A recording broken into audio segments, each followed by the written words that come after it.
সম্মানিত সাংবাদিক বৃন্দ, আপনাদের সবাইকে জানাই আন্তরিক অভিনন্দন ও শুভেচ্ছা।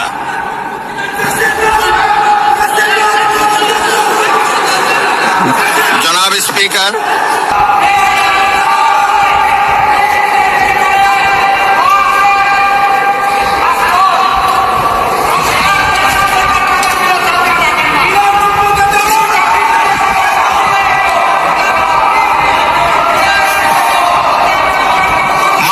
সদস্যবৃন্দ, সংসদের শৃঙ্খলা রক্ষা করুন। অনুগ্রহ করে নিজের আসনে বসে পড়ুন। রাষ্ট্রপতির ভাষণ শুনুন।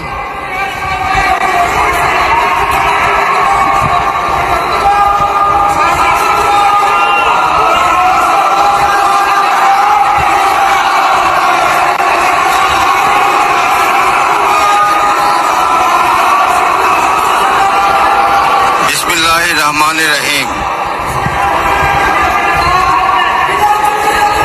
সম্মানিত সংসদ নেতা ও প্রধানমন্ত্রী, জনাব স্পিকার ও ডিপ্টি স্পিকার, হিজ এক্সেলেন্সিস,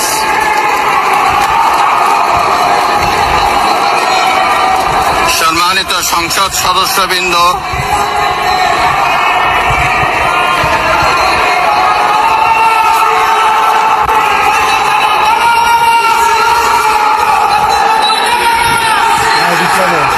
আমন্ত্রিত অতিথিবৃন্দ,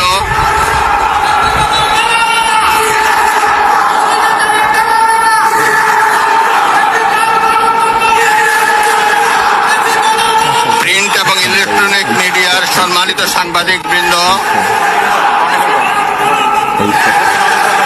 আপনাদের সবাইকে জানাই আন্তরিক অভিনন্দন ও শুভেচ্ছা।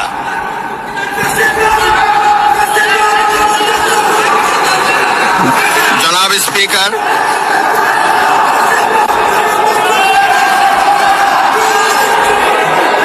ত্রয়োদশ জাতীয় সংসদের এই উদ্বোধনী অধিবেশনে বাংলাদেশের ইতিহাসের এক ঐতিহাসিক মুহূর্ত।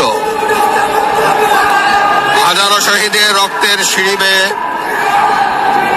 দীর্ঘ ১.৫ দশকের ফ্যাসিবাদী শাসনের অবসানের পর একটি শান্তিপূর্ণ, অবাধ, সুষ্ঠু ও নিরপেক্ষ নির্বাচনের মাধ্যমে নির্বাচিত প্রতিনিধিদের নিয়ে এই মহান জাতীয় সংসদের যাত্রা শুরু হয়েছে।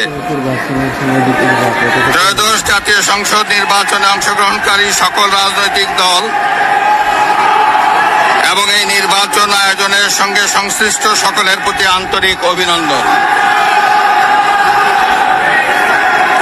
অবাধ, সুষ্ঠু ও নিরপেক্ষ নির্বাচন আয়োজনের জন্য নির্বাচন কমিশন, মাঠ প্রশাসন, আইন শৃঙ্খলা রক্ষাকারী বাহিনী সহ প্রজাতন্ত্রের কর্মচারীদের নিরলস পরিশ্রম এবং নির্বাচনে অংশগ্রহণকারী সকল রাজনৈতিক দল ও ব্যক্তি, আন্তরিক উদ্যোগ এবং সাধারণ জনগণের স্বতঃস্ফূর্ত অংশগ্রহণ গণতন্ত্রের ইতিহাসে একটি উজ্জ্বল দৃষ্টান্ত হয়ে থাকবে।